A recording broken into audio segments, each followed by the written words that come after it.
really love this decision. Over the middle, got his man, and look at him go! Jalen Waddle for the touchdown! Welcome to Inside Leverage, your gateway to the fascinating realm of the Miami Dolphins. Join us as we delve deep into the team's dynamic Super Bowl journey. We invite you to share your most scorching takes, unwind, and relish in our captivating experience. Tagovailoa, blocked by Armstead. Going, he's got him! He's got him! Tyreek Hill! And the Dolphins have come back! A big play on the first one! Home run! Play one! To the house! What a start for the Dolphins!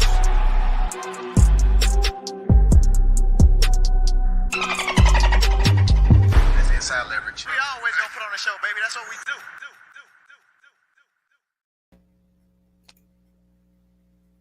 What's going on, ladies and gentlemen? Yo. Hey, listen, first of all, how do I sound? How do I sound? You sound amazing. I sound amazing. Yes, you I do. feel amazing. Hey, listen, shout out to Wally and y'all. I got the Tozos. Hey. Not the official sponsor, but hey, Tozo, if you see this, you feel me? Some light. You know, sponsor your boys, sponsor the boys, you feel me? Tozo, you gotta get the Tozos, man. I'm if I sound amazing. Yes, Nah, sir. you sounded good. Hey, the Guru's here. The Guru's here. What's good? The Goon, what's good? The Guru's here. The Guru's here. Oh, you said Guru. Okay, all right. The Guru's here. I'm Hey. the Guru. Don't no disrespect. Ain't nobody else the Guru but me. Wow. What you mean? Press the wide receiver. Listen, we was ordained. We was ordained by the priest. So Hey, ain't no going back. Calling me Tyreek and not Brandon Marshall, I'll take it. Hey, you Tyreek, baby. You Tyreek. I'm a guru. I'm retired. My jersey is hung. You know what I'm talking about? Coach, you can't relate. You can't relate. You weren't fond of guru. Sucks. Know what I mean? But you're here for your experience of being a coach for 700 years. You play football when people play football with rocks. Not it suck to suck. Wow. Hey, Coach. Sucks to suck. What you got, It boy? sucks to sucks. Hey, Coach. Right now, we got a lot going on right now. It's a lot of conversation happening right now in the Dolphin community. And you know, I've been busy, and maybe that's been a blessing because as opposed to me talking, I just been listening. I've been listening because I want to hear what the Dolphin fan wants. Because a lot of times the Dolphins move and people got reactions to it. I want to hear what the people are saying. That way we got something on the record. We got to get something. You want to hear what the people are saying? Hey, because listen, everybody can say we should have ran the ball when it don't work. But when the run don't work, we should have passed. So I like to get people on the record. But with the Senior Bowl going on, and it's a lot of studs, a lot of guys putting a lot of good tape out there. It's my time to shine. No, hold on. Wait. But since he brought it up, French. Guru work. French, why don't you tell me who's been sticking out to you? Man? Oh, here we go. You know what? Listen. I'm still forming my evaluation on a few guys, and I got a couple guys that I like, but like I said, I'm still forming my evaluation. I'm still looking at tape on some guys. I want to go back and honestly look at some tape from some of these guys from the games, some of the games that they played during the season, because a lot of these games I didn't watch, and I want to look at some of these close games when you had to run the ball late, what these guys did, how these guys look under pressure. So, I mean, it's a couple guys that we've been posting in the trap that y'all been posting, but I mean, nobody I can hang my hat on right now as far as I say a guy that I'm riding with per se. What you got? Why don't you help him out a little bit, man? Let me help you out, friends. You know what I mean? I'm here for you, man. Listen, there's a couple guys, man, I've been flashing. Some of you guys over here, they fell in love with the center from Oregon, you know, because He looks the part. He's elite, but not me. I didn't fall for the banana to tailpipe trick, because I'm a guru. So I'm out here doing my thug thizzle. Javon Foster from Missouri. Dude, he's been flashing a left tackle. He's been flashing. I like the way he's moving. The kid Paul from Houston, he's another hot name. What about the cat in Washington? Troy from the East. He's not in the games that we're watching now. So you gotta wait for his tape and call him. But there's another Washington guy. The guy that's at right tackle across from him is a very, very intriguing prospect. He's been doing great work at both sides of the tackle. He in the Senior Bowl, he's been playing right tackle and left tackle. He's been holding his own against this kid named his last name is Booker. He's a very speed rusher, and he's done quite well. So I like that. I like Guyton too, but Guyton is shooting up the draft, man. He's shooting up the draft. He might be gone real fast because he has all the things, but he's a 1-year starter. He's a 1-year starter at Houston. That's the thing with him. Didn't he started at right tackle? Oklahoma, right? Yeah, he's a right tackle. He's not gonna be there for us. Guyton's a right tackle. The guy that we might be able to work with is the guy from Washington, because he could play right tackle, play left tackle. You never know, you might move in a guard. But the guy I like, and he might be there in the second round, is Javon Foster, man. This kid he just claps. Once he claps onto you, man, it's gone. Hey, we hold on, Wally. We got a quick question here from our viewers. See if maybe you guys can fill them in, give them some information. Mike Burvall. I want to say he's meaning Vrabel. Oh no, you can keep Mike Vrabel. That's the DC. Nah, I don't want no guy like that. Go get me a young bull, because I mean, young bulls. But Fred, but French, he's a young bull. He's not old. How old is he? The problem with Mike, Vrabel? No, he's not old. No, he's not old. I'll tell you right now how old he is. We just had a guy like. The problem with Mike Vrabel is that next coaching cycle. Hey, he's 48.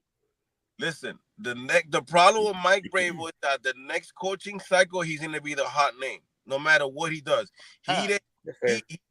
He wasn't like gone like that because they just wanted to go in a different direction. He shouldn't even got it fired. He could have gotten a job this job cycle, but I think they wanted to go in a super young direction this season. I think that's the difference between him and Staley. I think Staley has to prove himself because he didn't do so well. Some of these other guys, they have to stay on like what's Dan Quinn, the guy that just got a job with the commies. After he failed, he had to work a couple of seasons. He was a hot name. Then they paid him, but he had to earn his keep. I think that some of these guys that did fail, they're gonna have to wait. So Mike Vrabel, I think Mike Vrabel. Let me ask you this: if let's just talk 1A and 1B. If you're talking Staley, or you're talking a Leslie Frazier, who you going with? Look, given the system we run in the teams, we all like the system has always failed, that Tua has failed, and what the players seem to have the most fun doing is I'll go with Staley. But the job that Leslie Frazier did with Edmonds and the safeties and all those guys, that defense, he built himself. I'm not giving that to Sean McDermott. It's hard to say no to Leslie Frazier because you go back to what he did with the Ravens prior to that, and then when he went and did with the Vikings with Hunter Smith, the William kids, like he has a pedigree, dog. But Brandon Staley is a younger guy that maybe can resonate better with the guys, and they both, man, it's hard, but I'm really more towards Staley because of the camaraderie that he might have with Mike. You know what sounded crazy, and I ain't want to tweet it, but maybe we get a combo team. Maybe we get a tandem of guys. Maybe we get a DC, and I'm not talking about 2 DCs, but you get a guy and another guy who wants to work under that guy, and you got you a little power team on the defense of guys that can really come in there and coach those guys up. Well, because we're gonna we're gonna need a lot of coaching up from the linebacker position. Yeah, but Brandon Staley's not going to be the guy that come do that for you right now. Brandon Staley's or Leslie Frazier. He's not doing that. Hey, I think Junior wants to jump in here. Well, to answer your question, I would prefer the Leslie Frazier. I think it goes to the point what Coach said the last show we had. Leslie, I think, resonates better with the players as opposed to Vic. And so even though he's older, he is more willing to listen, more willing to adapt to the players' strengths and everything. But I think now that we just saw that the guy Chris Shula, who we wanted to interview from the Rams, is now promoted as a DC. It's coming down to consistently between Leslie, Staley, and then now Weaver, and I think Kiffin as well as available still too. So it seems like unless we're going to get more interviews, it might be one of those guys. I ain't gonna hold you, man. I ain't gonna hold you. When Chad, I was like, when Chad sent me that reading material for Shula, I was sold. Like I'm. Yes, we can get Brandon saying Leslie Frazier, dog, but that man Shula's track record and what he did in the players and his names, that resonated. It really, really resonated with me. So I'm kind of bummed out that we didn't get him. I just found out about him today.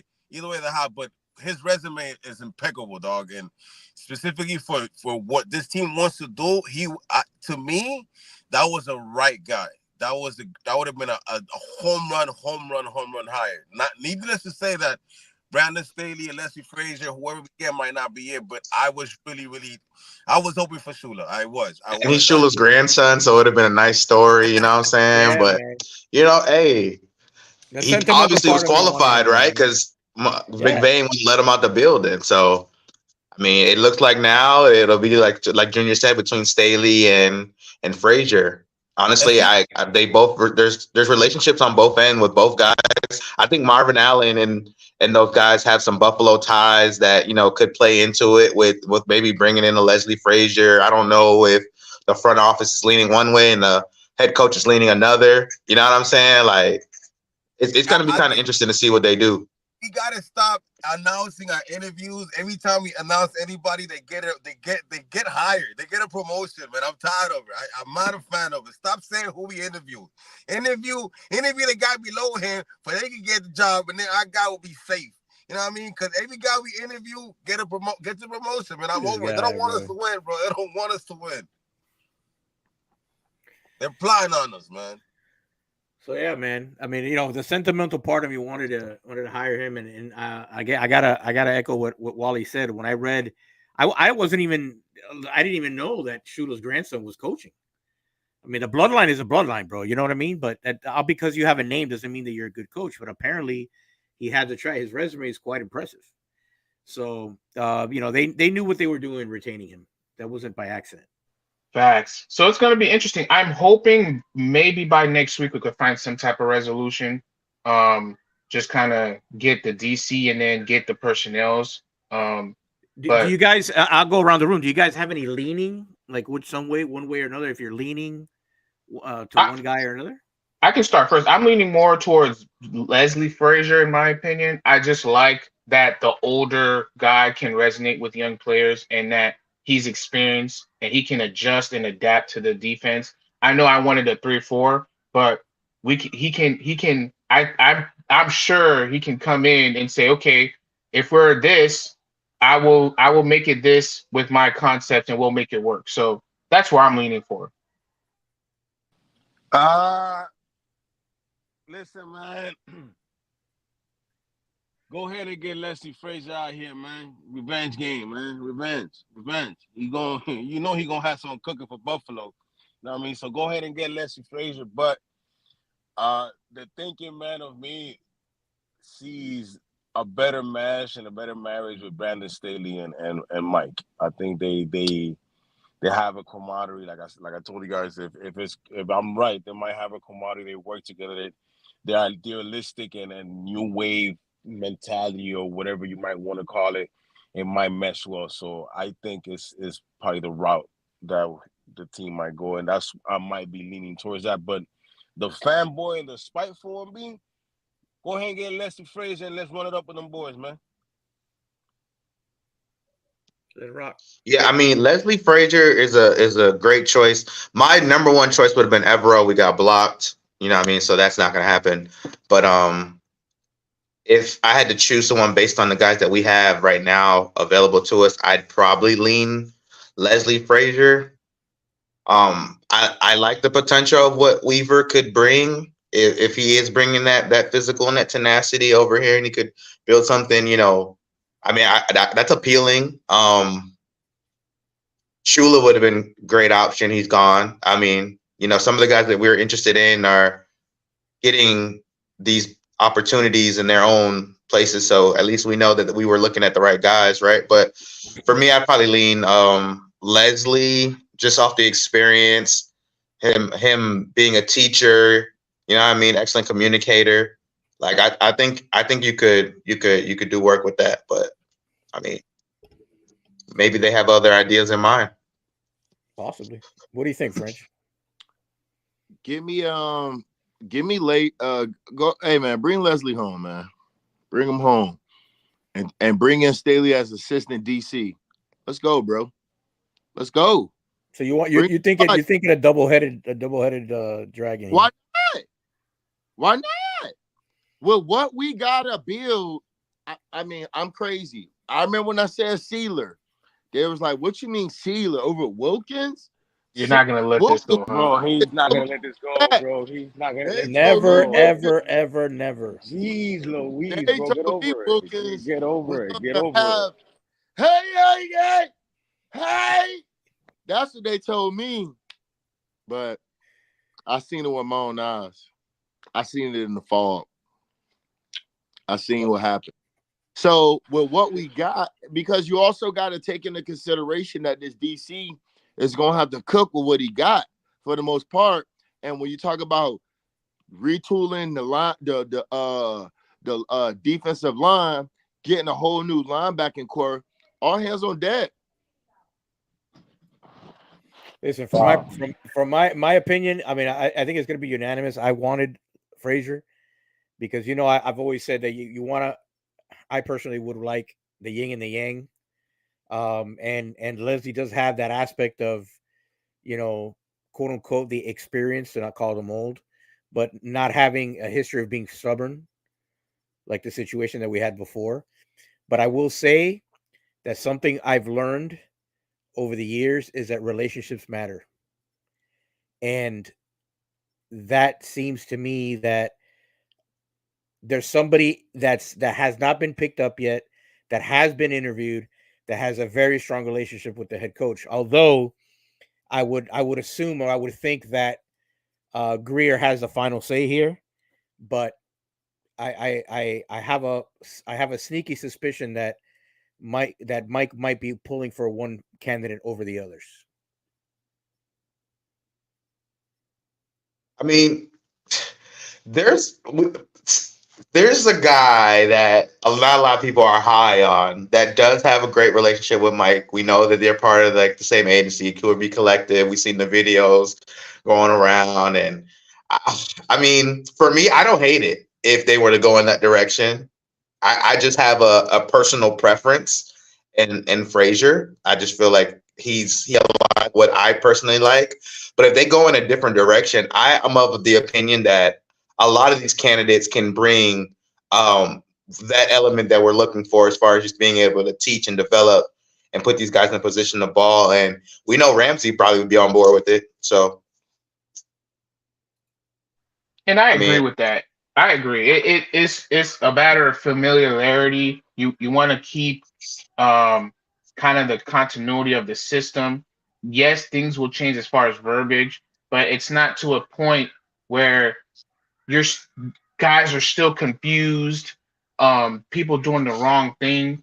You're building from that, and it's just a matter of, you know, bringing in a guy that, you know, despite having a 1 year defensive experience, that 1 year he brought in a system to a team that made them number one, and eventually transition to a Super Bowl contending team the following year with Raheem Morris paving the way and keeping that system there. So that's what I'm looking for when he comes in here, that he's gonna continue the system and build it, and he doesn't have to worry about being a head coach,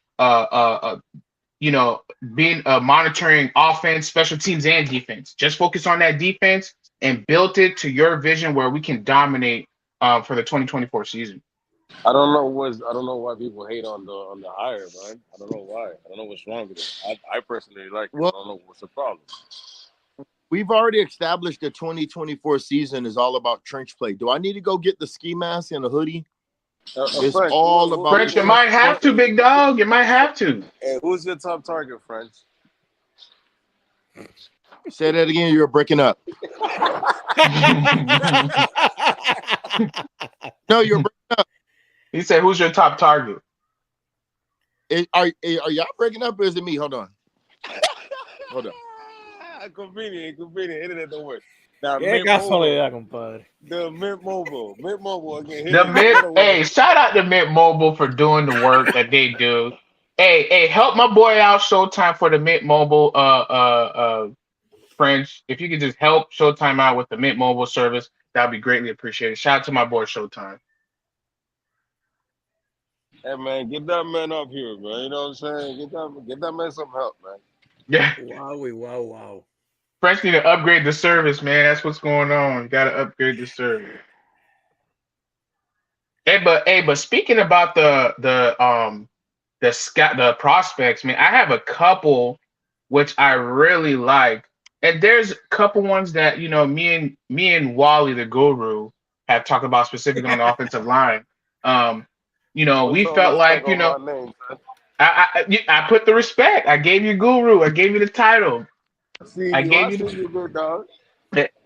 But man, there's a lot of prospects I think we can kind of that fits in our scheme. It's just a matter of where we're picking them, and how they're gonna help for now and in the future. So it's a lot of good prospects. I like both the Oregon tackles. I like Pran from Georgia, the center. Powers, of course. Zach Frazier. That's my guy. McCormick from the Shrine Bowl. There's a lot of good guys. This is kid at Kansas at center. Promising, man. Promising. I like the kid. The LSU kid too is nice. Kansas from a center, right? You said center, Kansas. Yeah. Y'all gonna give me a moment, or y'all gonna keep? Yeah. Well, is the Mint Mobile working, my boy? Is the Mint Mobile on? Hey, did you put in the password? Is the service? First of all, Mint Mobile is always doing a yes, sir. With I'm Where the dogs at? Where the dogs at? Let me get some dogs. Yeah, I mean, I'm also looking at the free agent pool too, because I'm looking at the free agent. Come on. No, we're talking draft, bro. We're talking ahead of draft, yourself. But it's all tied. It's a tied tandem. Okay. So I'm looking specifically if you want me to just go back strictly to go ahead and cast a white net. Listen, bro, I can't. Hey, the spotlight. You got the stage, my boy. Go ahead. All right. I know specifically everybody's in love with the guy from Oregon, the center. He looks good, but in my mind, he's I don't want to say what's his name. But as far as who's on my watch list, I got a couple guys. You looking at let me pull up my list of my guys that done made the cut. Give me one moment. We gonna do this right. Well, Rob French does that. You talk, Wally. You talking about Dominic Cooney? Here we go. That's the center. Dominic, homie from Kansas. Ooh. Yeah. Yes, sir. He's number 71. Yeah. Let me put that on the list. Put that on the Google list. How do y'all feel about K-State guys? Who? The guys that K-State put out, the offensive linemen that K-State put out. Because K-State is known for a lot of their offensive linemen, a lot of their interior guys. Who's K-State? They got Kansas State. They got Cooper Beebe. Yeah, Beebe. buddy. Cooper Beebe. I like Beebe. Yeah. Well, this kid here, Dominic, he's from Kansas. Oh no, this is Kansas, not Kansas State. Not Kansas State. My bad. I'm tripping. Hey, look at the LSU kid too, and also this is linebacker from Notre Dame, middle linebacker. Yeah, Maris Lifu. He's nice. I'm not sure if I pronounced it correctly. I did my best, but yes, he's nice. I like him. He can move. He can move. The only thing that gave me some pause with him was they made Duke Riley comparisons on one scouting report I was reading, and I was like, damn. And I saw the hair, and I just like I just couldn't get it out of my head, the Duke Riley thing. But I think he has a better play temperament than Duke Riley. He plays with more intensity. What were you saying, French? What do you think about the interior guy, Cedric Van Pran from Georgia? Yeah, I've been watching him for 2 years, bro. He's a solid player. Physical. Guys like that over the K-State guys, and then I look for that intangible of like the grit. I look for guys that are, you know what I mean? Because you also got to look at who the K-State guy going up against every week. You know, and that it's not to disrespect him and say what he's doing on Saturday. But, you know, when you're doing it in the SEC against guys from Missouri, you know what I mean? It hit a little different. So, I mean, sometimes that's the case, yeah. But I think ultimately this is why it's important for them to go to these bowl games, because now you're facing different players from different conferences that were top of their game, and that's where the real test, because that's what the NFL ultimately is. Different players from different conferences, from different divisions and schools that have been overlooked or highly touted, and they come in and they play. So I'm gonna agree with Tyreek Hill here. He has a point. Like them LSU cats, they going against like top competition. The Georgia kid, he's been dominating for 2-3 years. So you kind of gotta put some respect on the resume. But that's needless to say that it shouldn't take you away from taking a kid from Oregon or anybody else or the Notre Dame kid. I look at a Notre Dame. We got Liam from Notre Dame, right? I look at a Notre Dame Liam, and Liam measurements coming out were superb. You know what I mean? Hadn't give up a sack. You know what I mean? No penalties really like that. And that's, like I said, I'm not disrespecting what he did in his accolades, but it hit a little differently when you get a guy who's done that in like the SEC. And I'm not, you know, listen, I got all the disrespect for Notre Dame. I got all the disrespect for them as an organization. But I'm just saying, specifically, when you start drafting these guys, the Notre Dame guys, the K-State guys, the Duke guys, these guys look good and might got good measurables. They might be the guys you might want to bring into a young organization. But I need some Georgia bull. I need a dog that can get on the back of a goddamn dolphin and ride. I need some SEC dogs.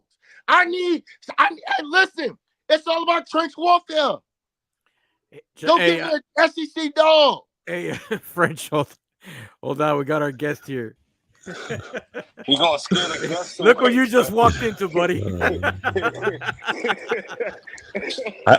I mean, I get the message. He wants a damn dog, bro. He does.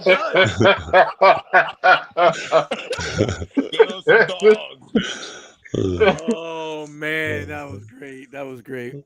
Well, I want to welcome everybody. I want to welcome. Was it Damon? Yeah, Damon, man. Damon. All right, I want to butcher your name. Like a little twang. It's Damon. Damon. Yeah. Damon. So you guys hear that? Yes, sir.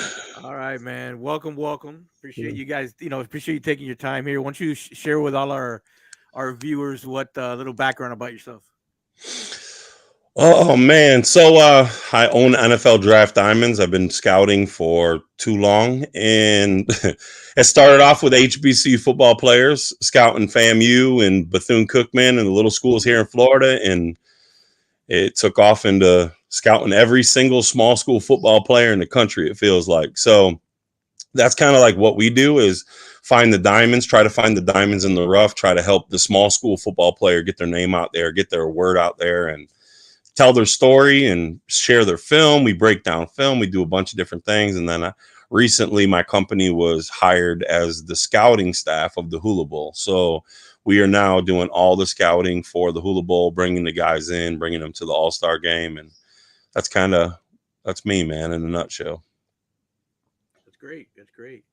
So, we got obviously the draft. I know you've been doing, I guess, some of your research or what. Is anybody sticking out for you? I don't know. I mean, you can pick a position. There's so many positions to pick from. So I'll let you ride with it. Well, it's good. I'm glad we're talking about it, because I just wanted to get this off my chest. Like, I'm a diehard Buffalo Bills fan. So it doesn't hurt me to hold up. Hey, thanks for joining us. I appreciate you. Wow. Hey, but I wanted to tell you guys something. I actually respect y'all. I respect the Dolphins, man. I respect Tua. I respect what you guys have. But I'll talk about your needs, because I feel like if we're going to talk about this, that's what your people are going to want to hear about. They're not going to want to hear about just the best players. They want to hear about dudes that can turn the Dolphins around. And if you guys have looked in the past couple drafts, you guys have taken a Hula Bowl player. You guys took Kader Kohou a couple years ago. Kohou's balling out. He's the guy that we brought into the Hula Bowl that really nobody was even talking about. Ended up being a star his rookie year. You guys brought in last year, you guys brought in Julian Hill from Campbell University.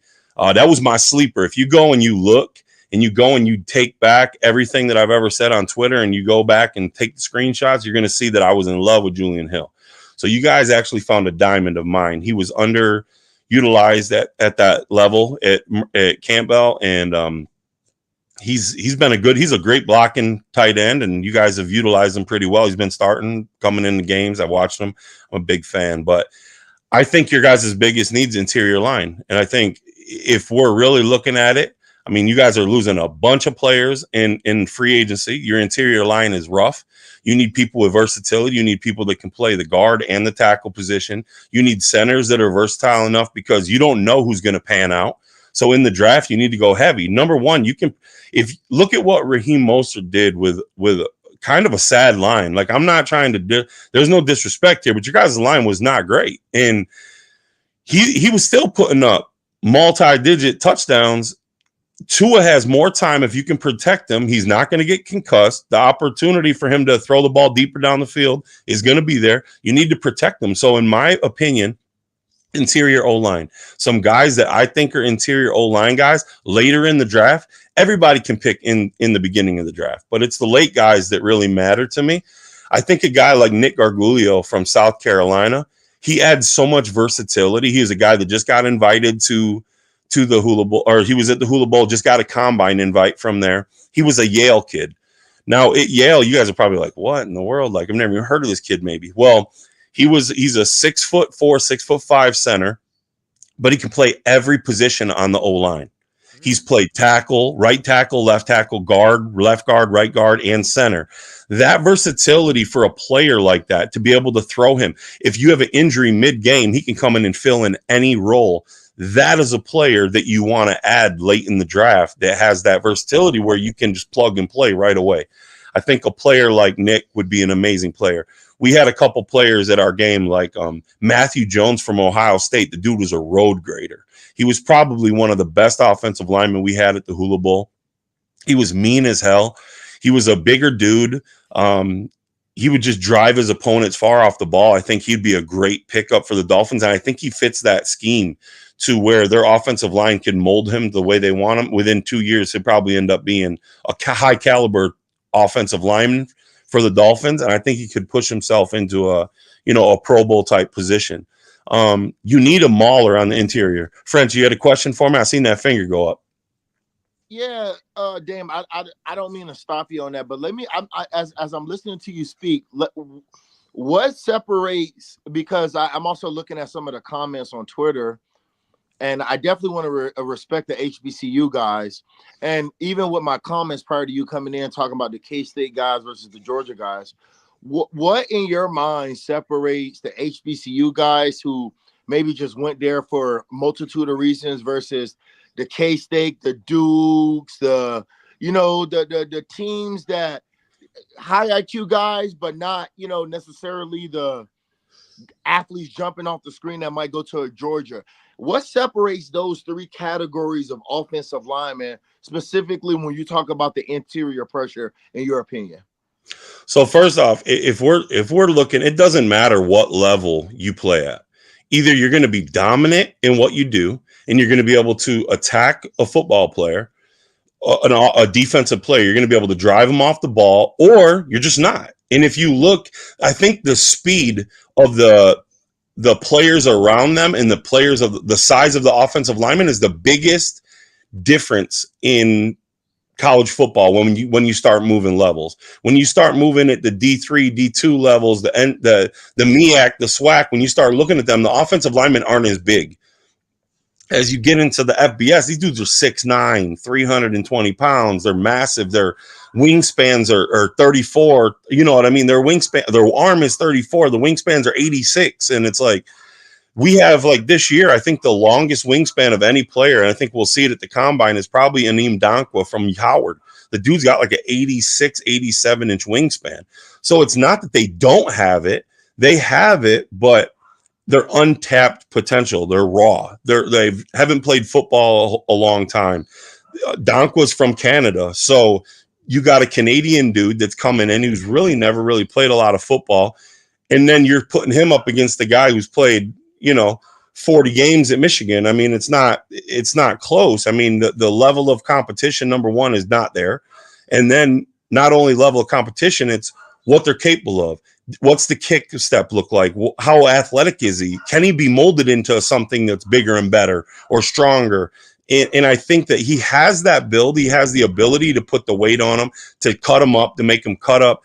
You got to remember something. HBCUs, no disrespect to HBCUs, but a lot of them are feeding kind of garbage. They don't have personal chefs and in packages programs where they're getting training all day. And that would look at Ed Reed. When Ed Reed came up to Bethune for that little short period, he was like, what in the hell? Where is everything? Like, what's going on? He's used to Miami having all those benefits. And then you go into a factor where you don't have it. And then you go into a school where they don't have nothing like that. So when you're looking at that situation, I think that at the end of the day, it's resources, number one. And then number two, it's just the molding, because they're not getting the same coaching as other guys. But as far as, like, can they play at the next level? No, that's going to be all between the ears or your heart. I mean, that's going to determine whether a kid can play at the next level. It's how bad you want it. I completely agree. The athleticism and all the traits, they're always there. It's all about the part of it, mainly is the mental. Going into the defensive side, because we have a guy in Christian Wilkins who likely might not be here, but we have a guy in Sealer who has shown up 10 and a half sacks this past season. We might need to get a number 2 to replace Christian. Who in your mind at the Hula Bowl kind of stand out to you that might fit our scheme, a 3-4, or just a versatile interior defensive line? A kid by the name of Christian Boyd, UNI, Northern Iowa. The kid, that's Christian Wilkins. I mean, he's a younger, faster, stronger, probably all the way around. He's the same guy. You can probably get him in the 5th, 6th round. He's gritty. He was taught by Bryce Paup. I mean, Bryce Paup was his coach at UNI. I mean, the guy has had great training. His coach talks praises of him. He went from our game, goes to the East-West Shrine game, ends up winning defensive MVP at the game. I mean, the kid's he's just a workhorse. I mean, people get caught up in the traits too much. People are like, oh, he's only 6'1". He's got 31-inch arms. Listen, 31-inch arms. Did you see what he did to the offensive lineman in the East-West? He ripped that sumbitch so bad it was horrible. He had him on the ground. I was like, man, like, I knew why I took him. I mean, he's filthy, so I knew what I was getting. But to be able to see a guy like him come into the Miami Dolphins, dude, Sealer's that's a small schooler. That's a small school dog. No one wrote. It's Whitewater. What's funny was I went to Mount Union College, now university, and that's their rival. So I thought that was really cool that, Sealer coming from a rival that school that I used to go to when I played ball. So that was interesting. Yeah, kid's an animal, man. He's a big old boy. He never stops. Motor doesn't stop. Listen, man, there's something about those chip players, those dudes that have that chip on their shoulder. They have to work. I mean, I always tell everybody, I feel bad for some of the bigger all-star games because they got to go out and get the top talent, and you got to make sure they hit. How many first rounders don't hit every year? I mean, we see it go in and out, and they're calling them bust by year 2, and they're doing this, and you just wasted a high draft pick when if you don't hit on them late rounders, that's what it counts. I mean, that's really what it comes down to in those undrafted guys because they're the ones that play snaps. 37% of the league was undrafted last year. That's a high number. Yeah, it is a high number. Yeah. And with us, we only have a first, a second, a fifth, 2 6, and a 7. So we're going to need to hit, unless we trade back and accumulate more draft assets, we're going to definitely need to hit on those later round guys and have them be able to contribute, hopefully early. Not day one, but year one, hopefully, right? But so outside of Christian Boyd, were there any other standout defensive linemen that you guys came across at the Hula Bowl?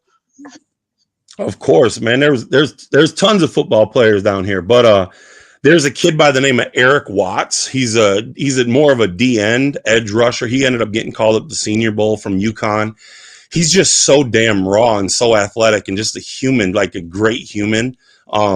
He's another guy that just he comes off the ball so fast. He has the explosives. He's flashy. So when you watch film, he's not always there. But if you're bringing in a rotational guy, that's what you're looking for. You're looking for a flashy guy in a rotation. You want somebody that's going to go get it. The Bills have a player like that, AJ Epinesa. He's a flashy guy. You watch him in college, he would flash. He'd get a sack here or there. He'll have his flash plays, but if you use him every play, he's going to get smoked. You know what I mean? I'm not saying that about Watts. I think Watts has a little bit more raw athleticism than Epinesa would. But I think if you're looking at a D-line position, I think it just depends. Are you guys going to stay sticking at that in a 3-4? You're going to go to a 4-3? You're going to go to the hybrid? Are they going to bring in more linebackers? There was another kid by the name.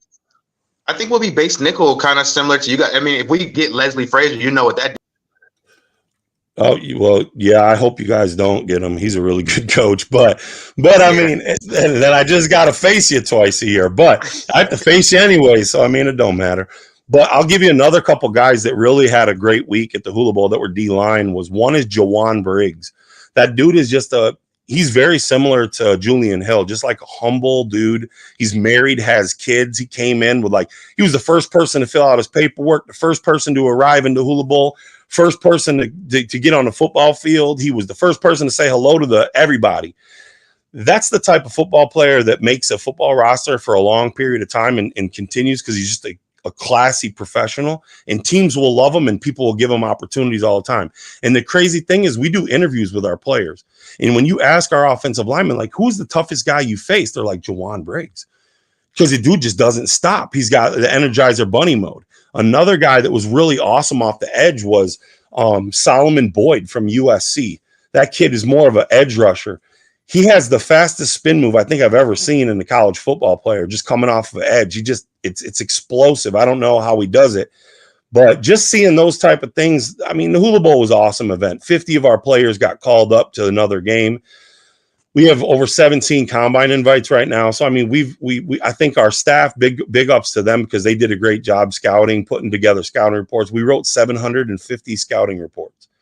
So we put in the work and give them a lot of credit because they're the ones that did a lot of it. So big up to them. Wally, you got something more? You still with us? I'm with you guys. Can you hear me? Yeah, man. I got Watts kid. I'm going back to that Watts kid. I think he's a great 5th to 6th rounder, man. He has raw power. I was watching him in the Senior Bowl. So I'm really intrigued by him, man. Is there any little running backs you got out there? Any high point wide receivers you got for us? Well, I'll tell you what. I mean, in our game, I think Tyrone Tracy was an interesting prospect. He was a former wide receiver that converted to running back. He played at Iowa and then transferred to Purdue. He ended up getting a Shrine game after our game. He can catch the damn football, man. He's just so explosive and can catch the football. He just got a combine invite. Out of the running backs coming out in that draft class, I would say Dylan Lawbay at the Senior Bowl, the kid from New Hampshire. He's got great hands. He's a really shifty white boy who can catch the ball. He's an interesting prospect. Danny Woodhead type. Yeah, he can catch the ball. He's got, he's got some deficiencies, but he may not be the fastest kid in the world. But man, he if you watch his film at New Hampshire, the kid's he just makes plays. I mean, it doesn't matter if it's in the return game or receiving or running. He scores touchdowns, and you want players like that. I'm a huge fan of Monster. I mean, that kid to me is one of the best football players in the NFL. He's one of the best professionals. He's been that way since he's came in the league. He's had to fight adversity. I love that. I love him. I wish he wasn't on your team. I wish he was on my team, but he's a great football player. So, I mean, I hope you're not trying to replace your running back. That's all I'm going to say.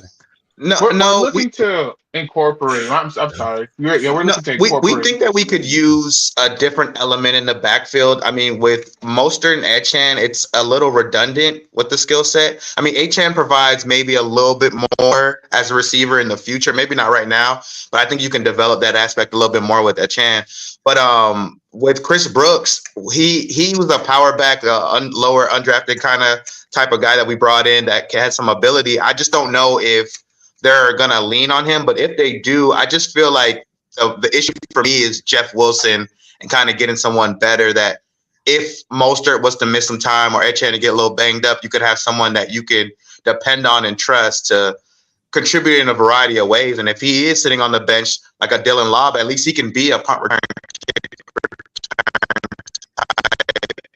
to maybe contribute. You know what I mean? That's all we're looking for, just someone to contribute, but not replace. Not right now. Well, in that case, sure. But I will say, if it was me, I think you guys have a bigger need at tight end, a pass catching tight end that can spread the field than another running back. And the reason I say that, Chris Brooks, by the way, Hula Bowl. Yeah, that's right, Hula Bowl. He was a Hula Bowl prospect as well. So when it comes down to that, I think, listen, if you want a late tight end that's going to be sleeping because no one's going to talk about this kid, Eric All. Check him out. He's been injured. No one's talking about him. Right? Yep, he's been sleeping. That kid is going to be an animal, and no one's talking about him because he's been injured. He's been sitting out. I have a feeling that kid will end up being a big-time receiving threat for a team. They just got to take the risk he's not going to be 100%. He might take a little bit of time to heal. But if you're looking for a late-round addition, that's a guy. What was his injury?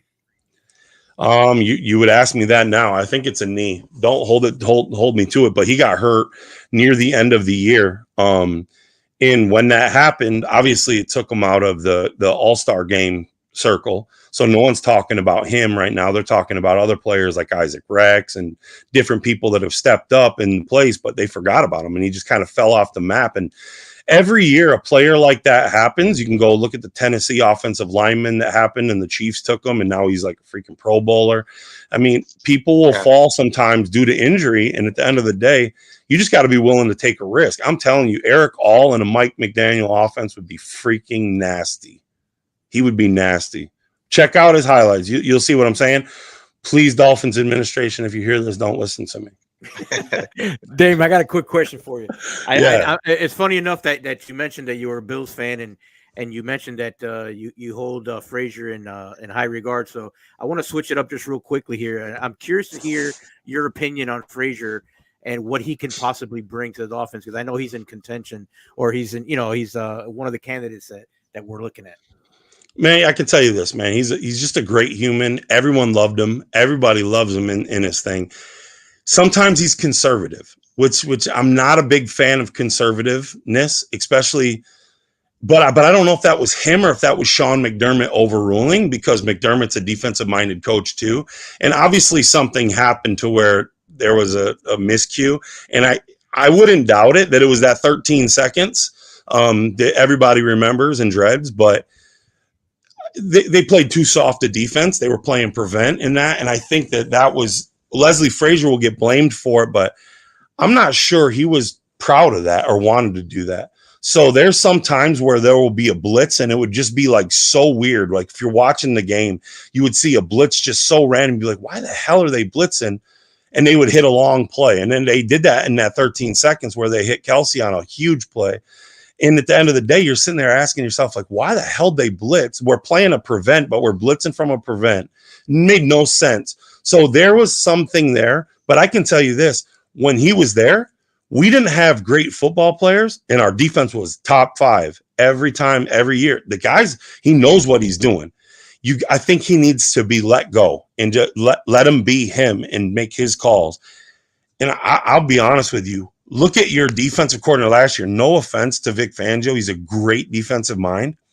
Those players weren't buying into Vic Fangio's schemes, man. Dude, how can you buy into a scheme when your top 2 corners were on the field for like freaking probably like 7% of the time together? How's that happen? How much money you guys got dipped into them corners? A lot. Almost 40 million, probably like high 36, high 35, 36, yeah. And they're only on the field together for 7% of something's wrong. That's not a player problem. That's a personnel problem. So listen, man, you have a stacked defense. I'm scared to face you guys every year because you never know what you're going to get with Miami. And if they can just put a couple of the pieces, you guys need a star linebacker, somebody that you can build it around. You need somebody in the middle of the defense. You need an interior lineman. You need several interior linemen. You probably need a left tackle, somebody that you can cement down and say, this is it. He's our guy. Well, maybe it's even a right tackle because Tua is a lefty. So maybe you don't need a left tackle. Maybe you need a right tackle, which you can get in the second round. So if you play that correctly, you can really probably get one of the best right tackles and probably one of the best interior linemen early, and then go later in the draft. You said you had 5th. Man, in the 5th, man, take you an Eric All, 6, ride out with some interior offensive linemen that have skill sets that you can develop, that have versatility. And then in the 7th, you can play games. You can get anything you want. Take the most elusive weapon out there. You can take whatever.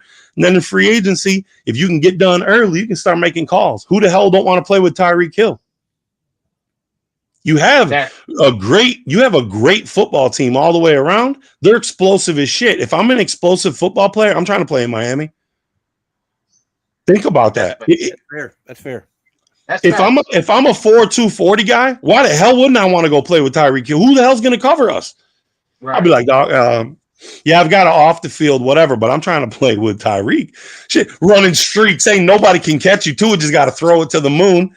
There ain't no corner that can cover that. My safeties are 300 years old, so it ain't going to help. At the end of the day, man, look, man, you guys are in a really good predicament, and you guys are going forward. You guys are tough. And I'm not just sitting here boasting because you're all on here looking at me crazy, because I'm a diehard Buffalo Bill. But I will tell you right now, I respect the shit out of the Dolphins. I respect the shit out of Mike McDaniel. That's a really good football coach. Facts. I do have a question on the opposite side. Rashard Williams, Texas Tech cornerback, 6'3", about 215. What are your thoughts on him? Where do you see him going in the draft? Yeah, I think he's a late round guy, 6th, 7th, potentially undrafted, but he'll be a high priority free agent if he does. People that size you can't teach. And, you know, his hip fluidity was good. He gets down low on the ball. Like, he gets down low and he's backpedaling. He's not like usually tall corners when they're trying to do cuts and different things, they're too high. He gets down. He can get down. His mobility is well. His length is good. He's got decent arms. And I think overall, I think he's a really good football player. I think he's probably a late round guy, could blossom in. I think he did get another all-star game as well. He moved up. But sure, he would be a late round guy that would be a great fit for you guys. I could see that. What was his why so late round? Is it the speed aspect? Is it up there in the mental? Like, why is he projected late? Well, I just think I think it's a deep class. It's not that it's him per se. I think that there's so much depth there with some of these corners. And here's another thing too: is corners' paychecks are getting so big now. They become a hotter commodity. So I think you'll see a lot more guys get drafted out. Juniors and younger guys are starting to come out because they're getting paid. I mean, shit, everybody's getting paid now, but corners are starting to become a priority. If you got $40 million tied up in 2 corners, it's a lot of money. I mean, you imagine what you could do with, some younger guys, some fresh blood to come in there. But the thing is I think, look at what you guys got with a Kader Kohu for damn near nothing. It's finding them late round blossom guys. I think Rashad, he's a late round guy. It's not that he can't play. It's not that he's just not a first rounder to me. I think if you watch the film, I think you can see he's a late round guy. There's plays that he gets beat. There's plays that he can recover. He's a pretty fluid player. Sometimes that double move will get him. But in the recovery aspect of him trying to get up to that speed, you can't tell how fast he is because you can't put him on a scale. If you're looking at him play a Mitchell from Texas and you're like, well, shit, well, Mitchell's a burner too. So, I mean, you got a burner going up against the guy. You can't really judge that speed as well as you can if you were to put him up against like a Josh Cephas from a UTSA. You would see that a lot better see about his speed. So I think it comes down to, that's why these all-star games are so important because they get to go up against these guys to be able to judge them like, shit, man, he is fast, man. He just went up against Tyreek Hill and ran foot and foot with him. You know what I mean? It kind of shows a different level of speed in the game field because you're not always facing the number one in a game. Right. So. Yeah, man, I have a quick question, but I also want to piggyback off what you said. A lot of these kids, they're transfer portal kids, man. So they're picking up the system as they go. So most of these guys you're seeing right now, they transfer once or twice. Like the kid Javon Baker from UCF, Alabama kid. I was gonna ask you, man. I'm having this debate between the Houston tackle Paul and Javon Foster. I love Javon Foster. I think he is a star. I think he's, to me, the best left tackle in the draft that nobody's talking about. I'm a Foster fan, but some people around these parts like Paul. Do you have a preference there? I would take Javon Foster all day myself, and I just think that his punch and his hands are so much stronger than Paul. Paul's good. He's athletic. He's big. He can move. He struggled a little bit against some of the faster pass rushers, whereas Javon Foster held his own. I think he was the SEC player, the offensive lineman of the week multiple times this year. He's just a big dude. He didn't allow a lot of pass rushes. The kid's a freak. I would much rather take Javon Foster than I would Paul. And that's no offense to Paul. I think he's a great football player. I just think that they're overvaluing him. I think that he's probably a second to third round pick. And I think Foster's probably in that same boat, but I think you'll see Foster slip a little bit further. And I don't know why, but these teams are in a copycat league, bro. I mean, if you go and you look at what it is, they'll find an offensive lineman that was a Korean soccer player. And they'll believe all of a sudden that the Korean soccer player is the new thing. And everyone will bring in the Korean soccer player. So it's just, that's the way it works, unfortunately. But if you watch the film don't lie. And you can see he's going up against better talent every week. And he's stuffing better talent every week. And he's just mean as shit, man. Like Javon Foster is a mean football player. I like mean offensive linemen. Richie Incognito, that's my type of offensive lineman. Oh, you're speaking my language. You're speaking my language. Yeah. Yes, sir. To be honest with you, you guys are going to laugh at me and hear me out on this. There was a kid on Houston that played right tackle. Watch the film of the left tackle and the right tackle, and after you watch 3 games, tell me which one you like better. And when you call me back and you say, damn, Ruben Anije, or whatever the kid's name is, that kid's mean as shit, and he's driving people into the ground, and he's slamming on them, he's swan diving on them. You're going to be like, what? How come they're not talking about him? He ends up going to the transfer portal, ends up going to another college. I think he went to Louisville. Watch. Remember what I told you. Everyone will be talking about that kid next year. And he's a right tackle. He is mean as shit. No one talks about him, though. They're talking about Paul. Dame, let me Here we go. Get ready for the wide cast in that right now. Let Wally Wilkins go. Let Mr. Wilkins. I'm done. I already have my question. Go ahead, man. Go ahead. All right. Hey, Dame, I'll never forgive this fan base. They treated me like Zach Sealer. And look at the year. I digress. Something a little bit that may be out of your wheelhouse a little bit. Talk to me about fullbacks. It ain't sexy. Where they at?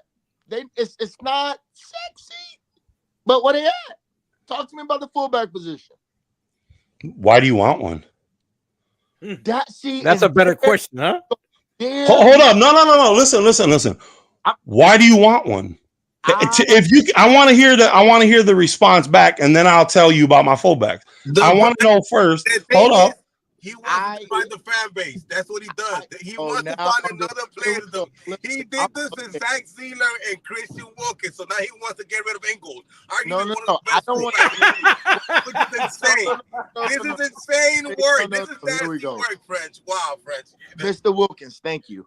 Oh, wow. The reason I asked for a fullback, because I love Ingold. That's my guy. We just gave him a contract. Drop the bag on him. But I yearn for, with this Dolphin offense specifically, the Maulers, the Renchi Incognitos, the fullbacks, the dirty tight ends that do the work like the Kittles. When we get back more towards that scheme, and Ingold does that, but I look at December and January, and it's like we got the Bentley Bentayga, and we're driving around all year. But when it gets cold and you need them chains on your tire, you ain't got no chains. The fullback, that interior line, because specifically me with Miami and where I think, and kind of with Tua and this, you give him the best guard, center, guard. I don't even think really the tackles work. You give him the best guard, center, guard combo with the Ingold and another foot, just someone that team becomes unstoppable in the fall. That team, because when you look specifically, when you have to run the ball, we ran the ball, but like you said, there was elements of the run game while McDaniel ain't trust it. So I'm not going to get into, that's a hub. So when I look and I yearn and I look and we talk about some of these guys. There has to be a question here. I asked them, but I want to know about. Yeah, no. That's good. I'll answer still. I will say this, okay? I think the fullback position is disappearing because what they can do. You only have 53 roster spots. And when you start looking down at 53 roster spots and you're holding a guy that's only capable to come in on certain downs to do certain things, and he's not a teams guy and he's not playing every single special teams area, if he's doing that stuff, then amen. Then you got a good player. But to hold, number one, giving him a contract extension, that takes away from money. And I'm not saying he's a great football player. I'm not dogging him by any means, but you do realize there's only like 6 teams that have a fullback. Right. So it's not many. And I think one of those teams is in the Super Bowl because Kyle Juszczyk is definitely a fullback. He's an H-back. I'm going to give him H-back because he's more of he can catch the damn football out the backfield and move the chain.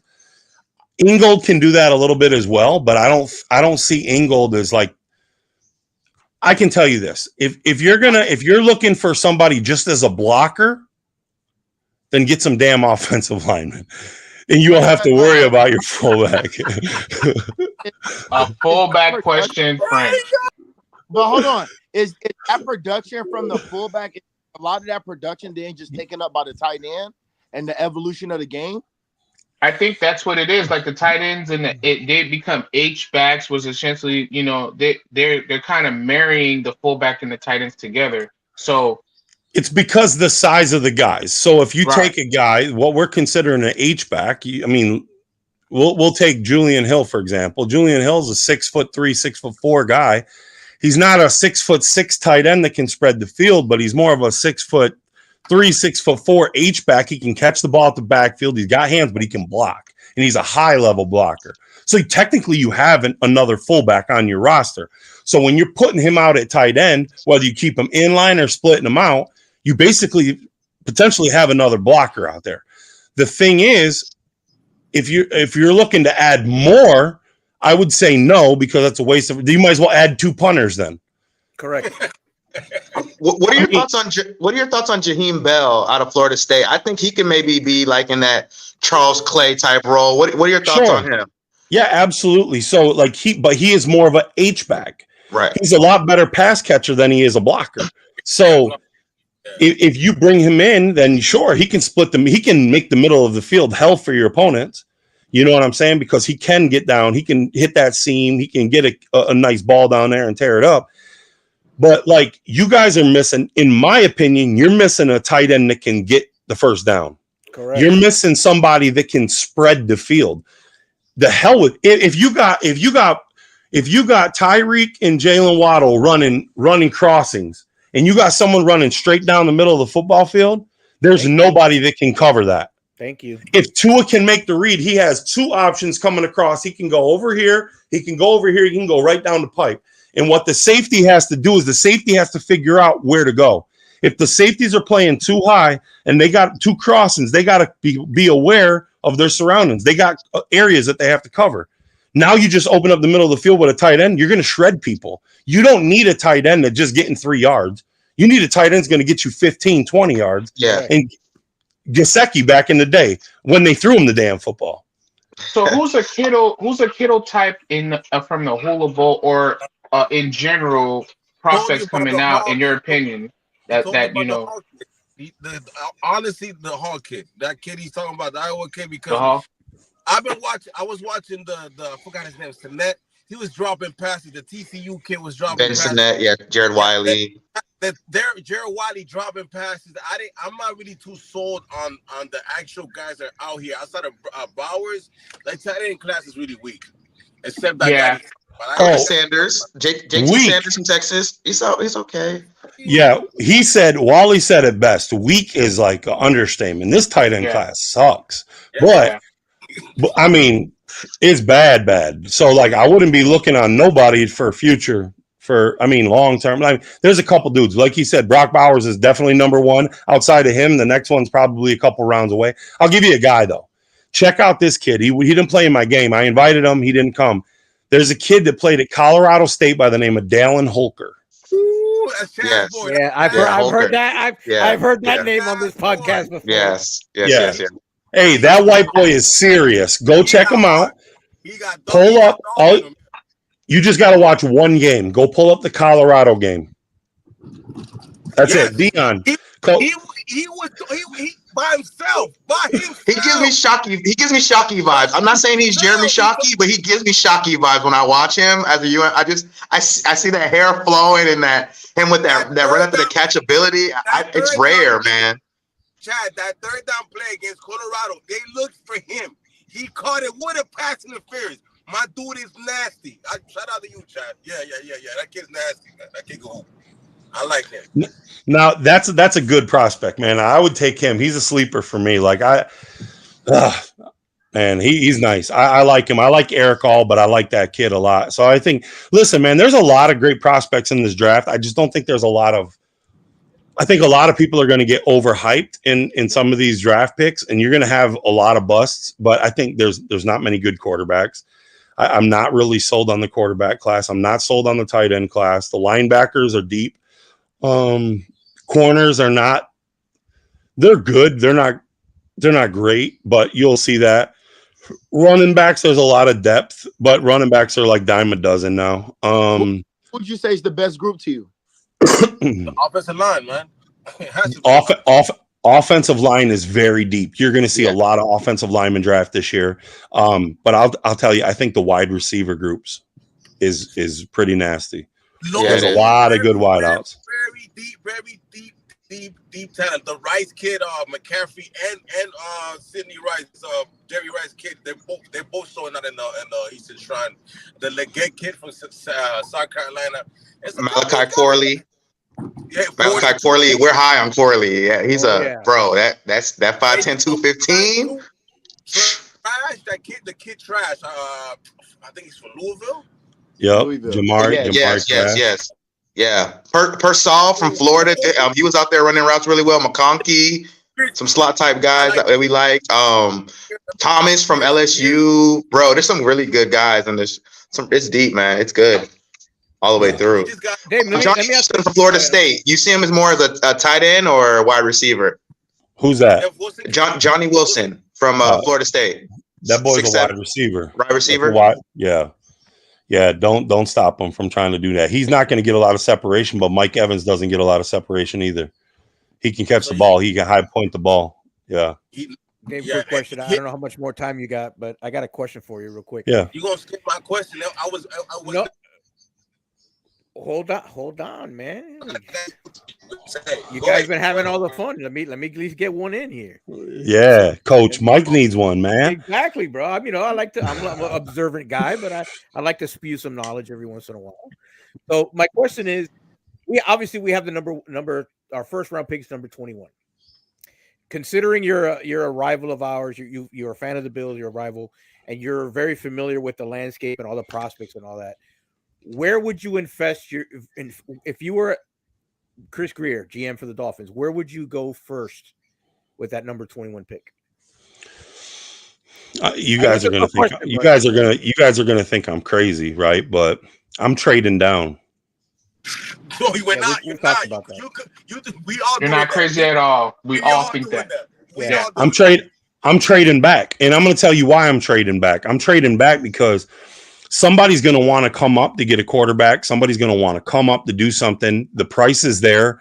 Year before other teams that really technically need somebody, you don't need anybody really need to where you have to invest a first round pick. You made it deep. You guys should have been the 2 seed. Who the hell are we playing, right? You guys should have been. If you didn't have injuries, you probably would have been. So with that being said, what do you really need, right? And I think that, is your need really necessary to take a player at 21 when you can get something for the future later on? And if it's me and I'm Chris Grier, I'm trying to take the highest bidder, and I'm going to listen. I'm coming back. And if I can get in the beginning of the second round and one of those teams wants to trade up to come up and get somebody, I'm doing it. And maybe that's something that I work out early. Like, hey, look, if we're on the clock and you guys are looking for XYZ, maybe it's a wide receiver that someone's trading up for. Maybe it's a Brian Thomas, or maybe it's somebody, a Leggett, or somebody, the kid from Florida State, Keon Coleman, someone that wants to trade up for a wide receiver, a high prospect guy, maybe to go along with that quarterback they took in round 1, or you know what I'm saying? Then you trade back and you get the value and collect the picks. Me personally, I'm trading back if I'm Miami. I'm trying to get into 2. I'm trying to pick up a couple extra mid-round picks because you need the depth in the interior line. You guys are technically right now, I think you're scheduled to lose 4 offensive linemen. Yeah. Is that correct? 4 starters, correct? I think it's two main starters. Technically 3 with Isaiah Wynn, possibly Connor Williams and Robert Hunt, and then we got to see what happens with Teron Armstead. He might retire, or Isaiah Wynn, Connor Hunt, and Wynn. Yeah, that's a lot. That's a lot. Yeah. That's a lot of meat on the offensive line. And are you going to pay them? No, that's what I'm saying. To me, the best route is trading down. And you see, I've been talking about the depth of all these guys, and you just hit me up with a bunch of new guys too that I got to look into right now. Me being the resident guru, online guru, now I got to do more research. Hey, don't hate, guys. I'm the guru here. It's a lot of talent. If you can pick up a 4th or 5th and come back in the second round, you're cooking with grease, man. You can pick up 2 guys. I think you can find your center and your guard tackle there in the second and the latter rounds. But let's be real. Tua's not the biggest stout quarterback. I think it's important for him to have that guard center guard combo that French was referring to. Like, I think that's going to be really important to give him those sight lines and, those passing windows and things that he needs to be successful. Like, he needs to be able to step up in the pocket. So, like, I think that they make a conservative effort to bring back Robert Hunt or Connor Williams, at least to try to soften the blow, because I don't think you can lose 3 to 4 offensive linemen, bro. Like, that's a lot. At least one of them, at the very least one. You got to bring back somebody. I would go out right now. I would sign Lyle Collins, who's just sitting on the street. I would bring him in. I'd let him come in and compete. I would do that right now. I feel like he was a probably a 3rd, 4th round talent type of football player that's just sitting on the street right now with no job. I'd bring him in, let him compete on the 90 and let him see what he can do. I think he would be a free one that would potentially could come in and plug and play and start. And I mean, he was a starter in the league already. I mean, that'd be a guy that I would bring in right now because he's still kind of young. That'd be a guy just on the street that's just sitting out there. If I'm the Dolphins GM, I'm signing him tomorrow, and I'm bringing him in for a physical to see what he's up to. And if he's good, I'm signing him. It just doesn't make any sense. He's still in the prime of his years, like where a normal tackle would be amazing. I'd bring him in right now. So that'd be me. But I'm just throwing that out there. That's just, from watching football my entire life and just seeing a player like him of his caliber, I feel like he would definitely be a guy for the Dolphins to just stash and try to see what you have. What the hell do you have to lose? He's a 90-man guy. You can cut him tomorrow, and it ain't going to matter. Yeah, I know when he was coming out of the draft, when he wasn't drafted, it was between us and Dallas. He ended up going to Dallas. Yep. So, and a football player not getting taxed like that in Florida, I'm going to Miami. I would do it. I mean, what the hell do you have to lose? You can block. I mean, potentially start for the Dolphins because I think your guys' line is garbage, bro. I mean, that's just me talking from the outside. I mean, you need like 4 or 5 guys, and maybe that's something that you do in free agency. You just go ham and get some guys, but you need it. They need it. You got to protect Tua. He's had too many concussions. If that dude ends up with another one, the hell you gonna? What if you would have got that far in the playoffs and Tua would have went down? Who's your backup? What's your option? Yeah, Mike White. And I know you guys like him, but that ain't it. He ain't beating Mahomes. You're not far. You're not far off. So speaking of quarterback, I'm curious to know what's your opinion or your perspective of Josh Allen. I'm curious because I've heard like mixed things from Bills fans, so I'm trying to, Well, first off, I was pissed off when the Bills drafted him because I wanted Josh Rosen, so that should tell you a little bit about my drafting knowledge. When it comes to quarterbacks, don't listen to me. But he's growing on me, man. Like that dude's all about the city of Buffalo. Like he does everything for the city, man, and like that's where I'm from. So to see like he's invested so much back in the community, like he's became the Jim Kelly of the 90s back when I was a kid growing up. Like, listen, I will never say nothing bad. Josh Allen didn't lose us the game. I mean, Josh Allen's not the reason why the Buffalo Bills lost the game to the Chiefs. He's kept us in every game. Let's just show you this stat. Since 2021 midseason, we have not lost a game by more than 6 points. Wow. And we've lost a lot of games, but we've never lost more than 6 points. So he has you within a touchdown of every game. How can you not love that guy? Listen, I mean, we don't after being 20 years without getting our butts kicked every single year by Tom Brady. Rob Johnson days. It feels good to have a quarterback. DJ Emmanuel, all of them. Yeah. JP Lossman, straight garbage, bro. I'm gonna tell you something. I'm gonna tell you something. This is recorded so people can't. I mean, look, we don't. A lot of Dolphin fans don't dislike Josh Allen. We just dislike some Buffalo fans that make us dislike the fandom so bad. Because Josh Allen he's not a bad person. He's a tough ass football player. If you told me you don't want a player like Josh Allen on your team, you don't like football. You know what I mean? No. But he's a tough kid. So he's a tough kid. He's just not a Dolphin. So we can't. That's as far as it goes. But I'll bet you this. I bet you would take him as a Dolphin right now. We need like a slash. You know, he can share some time in the backfield with Tua, bro. If I didn't have Tua, I think Tua is 1-on-1. But if I didn't have Tua, I'll take Josh Allen. Why not? Hey, I can tell you this. The coolest thing about Tua is, man, that dude's not afraid to profess his love for Jesus. And I'm a huge fan of that. So that's pretty dope. So I'm a big fan and supporter of him. I'll always be. I tried inviting his brother to the Hula Bowl. I didn't get him, but I did. I invited him first. So I'm trying to get him to I always try to get him to the Canes, man. Yeah, I remember that. That's true. All right, Dave. I appreciate your time, man. I know it's Thursday night, and I'm sure you got some other things going on, but we appreciate you coming on and giving us your perspective. We'd love to do this again with you if you're available.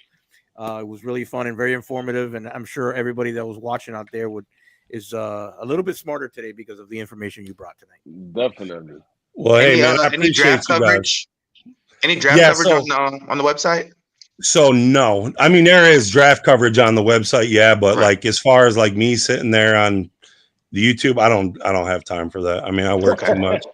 Hey, look, I wish I could. I might get the picks out if you guys follow me on Twitter. I mean, you might get the picks before anybody else, but besides that, I don't know. I mean, I got some people that'll be at the draft, so I might get that first. But I mean, besides that, I mean, I work too hard, man. I'm always doing something. But my man over here, Wally's got that Haiti flag, baby. Sock passe, bro. You see, I Hey. got a bunch of flags out here. I'm up here, man. You got 4 Haitians and a Cuban in here, man. So Yeah. Yeah, well now you got a white boy in the brotherhood, huh? Let's go. hey, man, that's all love, man. It's all love. Hey, look, man. You know what? I've lived in Florida for a long time, man. So I love Florida. I live near Orlando. So you ever heard of the Villages, the retirement place? Yes. Yeah, that's French's stomping grounds up there in Orlando. French, where you at, French? It's your moment in time, French. Yeah. Where's French at? Wow. French is still mad. He's like, damn, he talked bad about fullbacks, bro. You want that? Yo, my man, he really got the 20. He really got the He's hiding now, man. That's hard to do. I'll tell you that. Hey, man, looked at him like, yo, man, really? That's a stupid question. Look at him. There you go. There you go. He looks like the guy. You know why? They kind of tried to break up the fan base. Listen, I'm gonna give you the backstory. They told me I tried to break up the fan base when I told them I was riding with Sealer. They wanted to give Wilkins $25 million for the same thing Sealer did for 10. Then they would have said Chris Greer's a bad GM. Make it make sense. Oh God! I just want to understand why I can't see him in the screen. It's a good thing. Hey, you know what? Hey guys, I'm gonna end on this note, right? I'm gonna end on this note for Frenchie. Give me some damn dogs. Hey, the facts, man. That's the best thing I heard all night, man. Well, I appreciate you guys, man. I appreciate you, man. All right, Good man. luck to Take you care, and all your guys. success at the Hula Bowl. We're gonna look forward to all the prospects coming out, and hopefully they have a bunch of success. Man, you guys can continue pumping in that talent and pumping them out, man. Appreciate you and all the work that you do over there, man. Good stuff. Hey, real quick before I leave. So next year in the Hula Bowl, I'm expecting y'all to help me get the word out since we're in Florida. So I'm going to give y'all tickets. All of y'all getting tickets on me. Your viewers, if they want tickets, we'll get them tickets. We'll give you tickets that they can give away. But I need some people. So I need Frenchie to bring all his people from Orlando out because we in Orlando. We need this damn thing supported. So Frenchie, I'm expecting you to have some friends. Don't yell at them and tell them you need dogs. But bring them over to the Hula Bowl. All right, because I need some people over there. And I need so I'm gonna hook y'all up, man. We'll do it. And I appreciate you guys, man. It's like 1 or 2 sideline passes, bro. That'll work, you know. Come on, man. We need boots on the ground, man. Come on. But you gotta be yelling at the Georgia fans, at the Georgia dudes. Hey,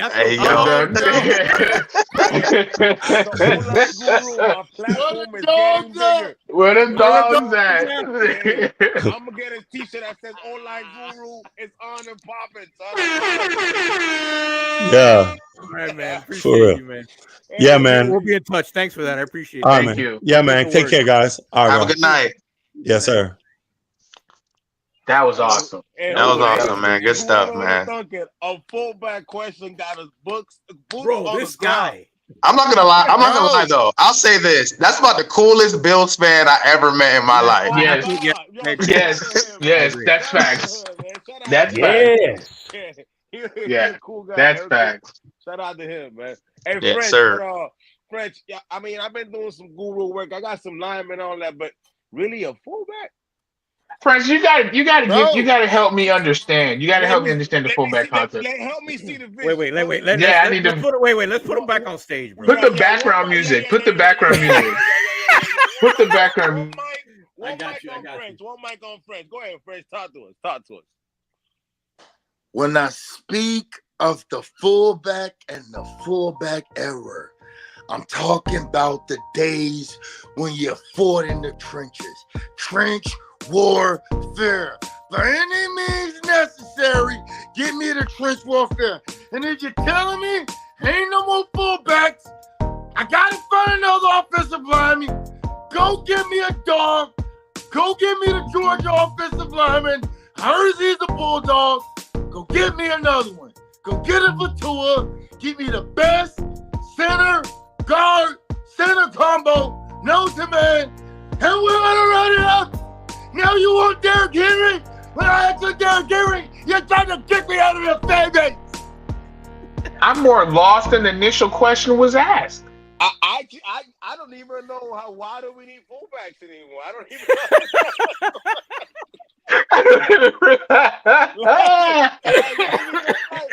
I just don't understand what in my man's. Hold on, I want to understand. Bro, I'm going to tell you what it was. I'll tell you what it was. In his mind, he's thinking positions, right? Running back, fullback, yeah, fullback. Let me ask him about that fullback. Coach. Yo. The blocking aspect of this team is crucial. Bro, yeah, we got a Julian Hill. But we got Ingold. We got the hammer there. I know. Listen, when you ride around in the Jeep, you don't be like, oh, I don't need the tire on the back. You got to get the tire on the back, too. Here we go. I talk about that third. Well, hold on. No, hold on. With that heavy ass tire in the background. We're not doing fullback sets. Stop playing me. Listen. We're not gonna line up Alec Ingold and Chusick in the same lineup. I talk about it from a blocking and run game aspect. When San Francisco went out there and put that extra offensive lineman out there, y'all ain't say nothing. It's a lineman. He's no fullback, though. He ain't no fullback, though. He ain't no fullback. It could come from various positions, like the man just said. Y'all ain't trying to. But what does that have to do? What does that have to do with you and the fullback? That's my question. That's my original question. It's about getting that protection from that position. So you're not satisfied with that? No, he's gone. He left? He just dropped. There he is. Oh boy. He just came back. Hold on. They're blocking. You even need your wide receivers blocking. So you're not satisfied with Ingold and his blocking? Is that what we're saying? I love Ingold. I'm the one who said we needed Ingold to get the contract. I want a young bull behind him. French, let me help you see the vision, French. Let me help you see the vision. Y'all don't see the vision. Y'all ain't see the vision. I don't. Y'all were trying to get Christian Wilkins $25 million. Give him the money. Hold on, French. Hold on. Let me. I'm over here. There's people like Chad. There's people like Mechanic, Mike, Coach. You know what I mean? We out here doing work while you over here corporate thugging and you don't have your list yet. We've been out here guruing the you know. You still didn't bring up the list? He still ain't got the list. Bro, I'm not listen. See, but hold on. Y'all want me to look at y'all list and believe it. I gotta do my own research. Yeah, Wally, you would have gave Christian Wilkins $25 million. You ain't that. No, I wouldn't. No, man. Run the tape back. Hey, listen. Pull the tape up. Nah, we talked about it last. We talked about it last show. We were not going to get Coach, it. go get the tape, Coach. They said give him whatever he wanted. You wasn't even. Hold on. You wasn't even. We're gonna have to do this. Hold on. You wasn't even here at the show. And second of all, I never wanted to pay that man. Second of all, French. No, y'all never want to. Oh, that's French. I let you talk. I'm gonna show you the vision. Hear me out. You remember that lineup? He said you want an extra alignment out there. Now picture Javon Foster right next to T-Stan blocking for Tua on a running. No, it's a fullback. No, hold on. He's your fullback with Alec Ingold. That's your fullback. He's the fullback. He's the fullback. Hold on. Wait. Hold on a second. Don't hold that thought. We're gonna do this right now. Yeah. Let them know. Please, wait, because you know these shows are live. Thank you very much. Bring that up, Coach. I appreciate you, Coach. You're the best. Pull up the old tape when they said they want to get Christian 28 Hold on. million. No. Don't. Hey, Hey, don't interrupt it. Hold on. Let it happen. Hold on. Let it just come to you. Pause. This episode is brought to you by Mint Mobile. If you tired of paying $255, hey, Fresh, you gotta let the mix, the MC do his work. Don't be out here trying to. I know he trying to muddy up the waters, bro. Let it be. Don't worry about them. Don't try to plug in no Mint Mobile now. Hey, don't worry. I got my own receipts and I got them loaded. You gonna see it. You gonna watch it right now. If you look at the screen, we about to give it to you right now. Forget it. You know how he is. Ryan on cut. That's exactly what we were saying. You was with him. You was driving the bus, coach. Now you want to have like you are coaching the bus. Hey, I got the proof. You just don't want to see the proof. Coach, that's exactly what I heard. Your Honor, I just so I'm trying to. When we asked Fresh to explain, that's exactly what I heard. Nah, he made my point. Let's talk. Hold on, Fresh. Cut the answer. Let's talk ball. Mechanic, Chad, did you guys see the starting right tackle for Washington at the Senior Bowl? Robert was it like Esteberger or something? Rosengarten. Yeah, something like that. Yeah. Hey, listen. If we trade down and scoop him up in the third round, this kid could be your starting right tackle or your left tackle. This kid is.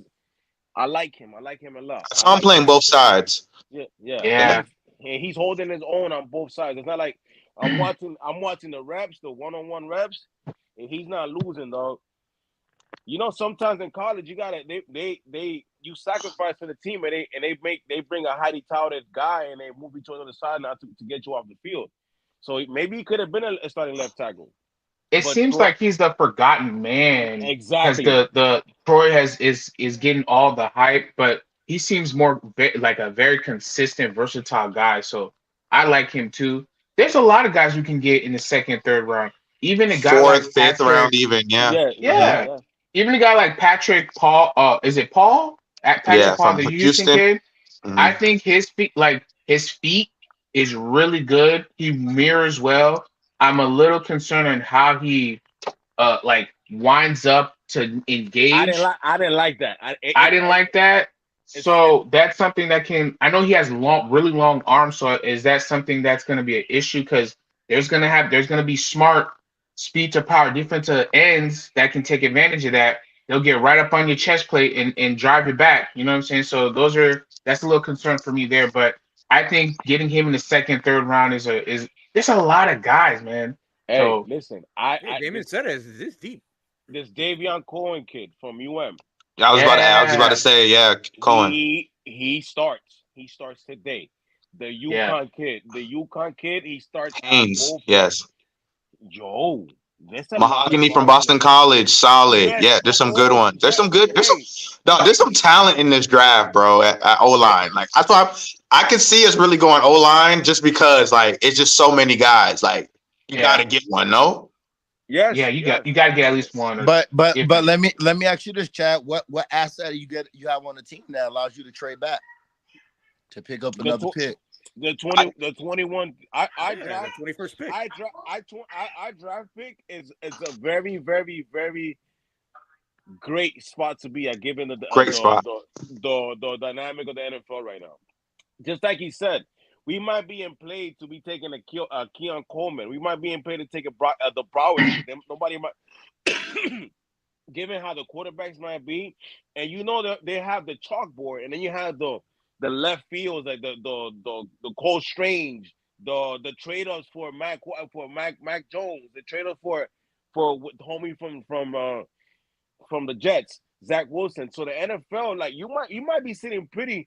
And you might be able to trade back with a team like the Chiefs, and you might be able to get the last pick and come back and get the second round pick or the third round. Or their fourth. Yeah. Or their fourth. You see what I'm saying? Because it's like he said, we are sitting pretty because our team, we were low key, we're really healthy.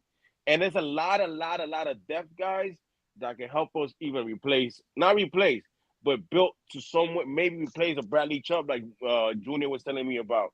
Because you got to pay Phillips. This Gabe Hall kid from Baylor, OMG. Yes. Dominant.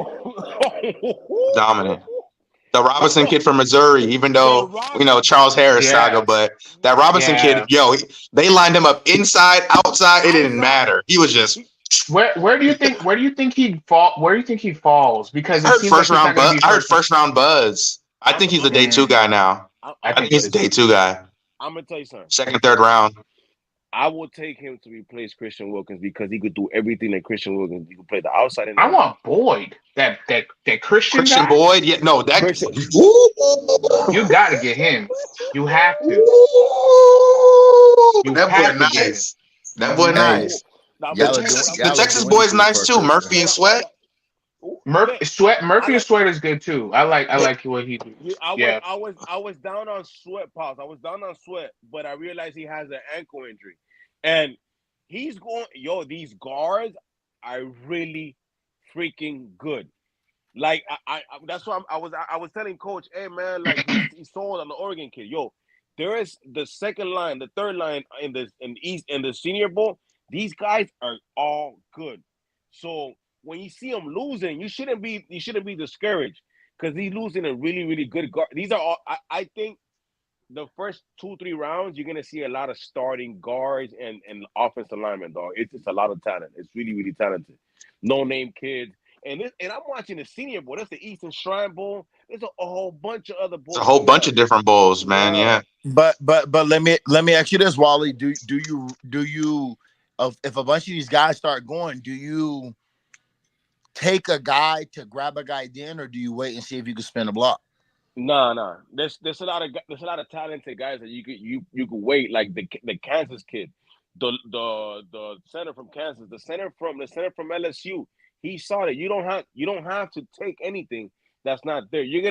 I feel like whenever we come up to draft, there's gonna be a plethora of talent that you might want to trade back twice type stuff, because you're gonna be like, oh my God, that's a lot of talent, a lot of talent. The running back position, I see us getting another undrafted running back out of nowhere that might be a starter type stuff. There's a lot of running back gems. For sure. It's a lot of gems. The kid from the northern he mentioned him. What's his name? The Lobari, the Danny Woodhead kid. No, Lob from New Hampshire. The New Hampshire kid. He could school the Tulane running back who school that he went to Tulane. He went to the Ray Davis kid from Kentucky. Yes, Ray Davis. There's some guys. There's some guys. And for as far as O-line goes, now that we have Butch Berry, for me personally, bro, like I feel like that's half the battle, having the guy in position that can develop the talent. If you get these guys with these good tools, we've seen a bunch of guys with some nice tools, long arms, good feet, heavy hands, good anchor. You give Butch Berry those type of guys, he's gonna turn them out, bro. Because look what he was able to do with a guy like Liam, who nobody really thought too much of, but he had him guard, center, blah blah blah, wherever, and he was a guy that a lot of us had gave up, including me. I didn't even want Liam on the team, but not just guys like Liam. Look at what he did with the tackle. Austin Jackson? Keon Smith, Lamb, Austin. The Cotton didn't have a great year, but it was sufficient. Like, you know what I mean? I feel like if you give him a guy who has better movement skills than Cotton, you could probably see those guards getting up to that second level and putting guys on their ass. You know what I mean? Like, but you know what, Chad, on that point, like, doesn't it give you like a sense of like not that you could relax, but you're confident that whatever they get, you're confident in the coaching staff and in Barry specifically, that he's going to be able to bring out the best in whatever prospect or raw talent. Exactly. So that gives me some comfort. It gives me comfort that in years past I didn't have that. So that's why I tell you. At that point, it's like Dan said, go get me that Mauler. Go get me that Mauler. No. We definitely need an attitude change on that offensive line. That's why I'm telling you, Coach, that you don't have to necessarily fall in love with one candidate because No.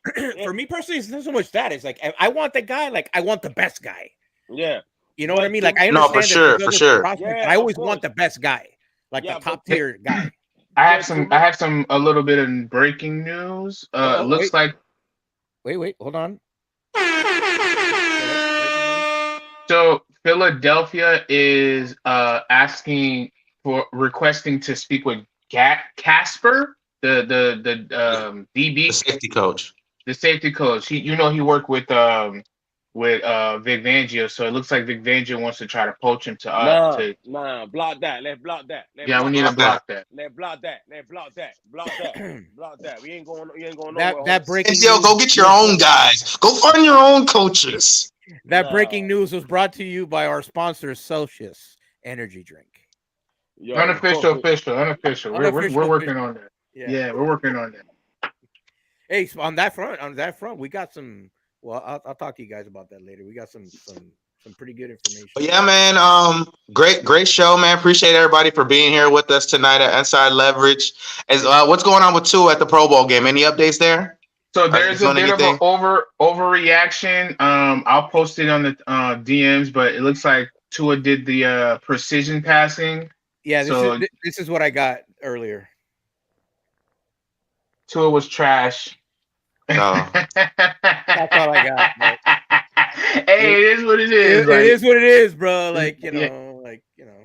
Who cares about the Pro Bowl? Who cares about the Pro Bowl? That's where. I mean, everything's a big deal when it comes to us, obviously. But obviously, he literally went there because it's in Hawaii. He's gonna do something for his foundation and all his people in Hawaii. I don't know what. Wait a minute, hold on. They moved it back to Hawaii?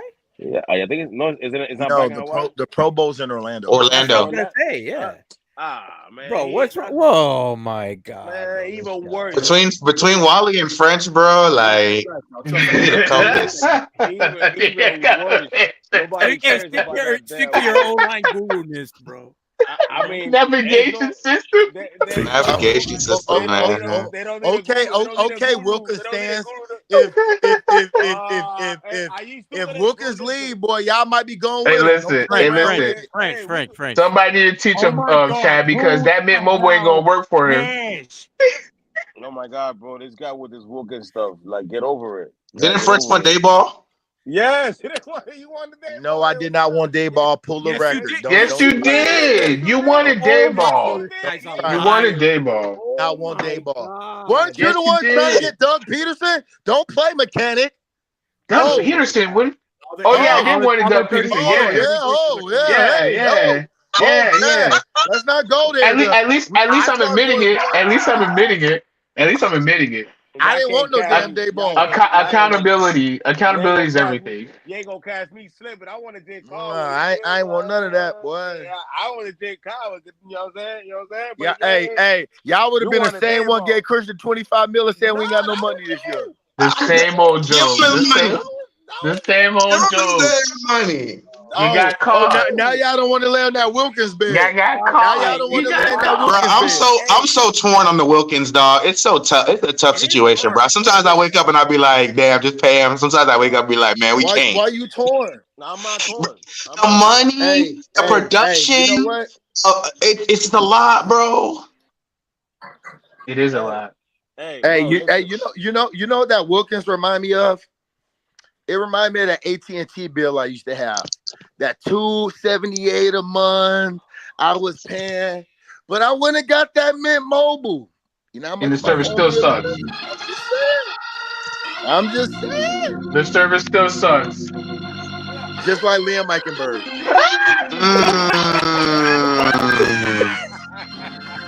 I agree. Let's end on that. All right, man. Take him to church. Shout out to the viewers. Shout out to everybody. Shout out to my boys here on Inside Leverage. You guys are the best. I love you. I love our viewers. We got more news coming out. More coverage. We ain't done yet. We ain't never. We got more coverage. More analysts. More scouts. Fresh takes, more fullbacks. Either you're inside or you're outside, but you can't be both. Pick a side. You know what I'm saying? Guru Hey, talk. and they got Wilkins getting paid $28 million. We ain't got no money for offensive linemen. We paid everybody. Everybody gets paid on the inside. Wilkins is on the inside. Interior D line. Interior is the first word in the phrase, my friend. The guys on the interior deserve to be paid, sir. You take his interior part to Minnesota and get paid.